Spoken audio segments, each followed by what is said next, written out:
Meadow صاحب بتائیے گا 9 April ہے 2022 میں عمران خان کی حکومت کا وہ ہوا تھا، کیا کہیں گے؟ آج 9 اپریل پوری قوم اور تحریک انصاف یوم سیاہ کے طور پر منا رہی ہے۔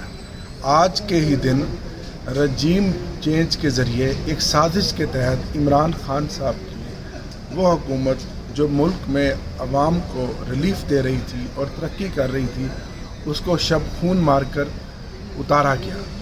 میں پوچھنا یہ چاہتا ہوں کہ کیا ان 3 سالوں میں عوام کو کیا فائدہ ہوا؟ کیا مہنگائی میں کوئی کمی ہوئی؟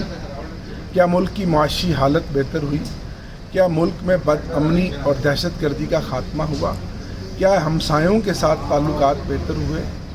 کتنے افسوس کی بات ہے کہ عالم اسلام کا عظیم لیڈر، پاکستان کا پاپولر ترین لیڈر، جس کی جماعت 2/3 اکثریت سے جیتی، آج اس کو جیل میں بند کیا ہوا ہے۔ وہ توانا آواز جو در حقیقت فلسطین اور کشمیریوں کی بھی آواز تھی، جو عالم اسلام کی آواز تھی، ان آمریت اور طاقتور قوتوں نے آمریت کی چالوں کے ذریعے ان کو پابند سلاسل رکھا ہوا ہے اور شب خون مار کر فارم 47 کی بدترین حکومت کو ایک عذاب کی شکل میں اس قوم پر مسلط کیا ہوا ہے۔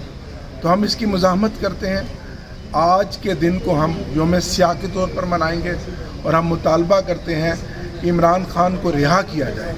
عمران خان کی رہائی ضمانت ہے پاکستان کے استحکام کی، پاکستان کے ترقی کی۔ آج پارلیمنٹ میں آپ اس حوالے سے جی انشاءاللہ پارلیمنٹ میں بھی اور پارلیمنٹ کے باہر بھی ہم بھرپور احتجاج کریں گے، بھرپور احتجاج کریں گے۔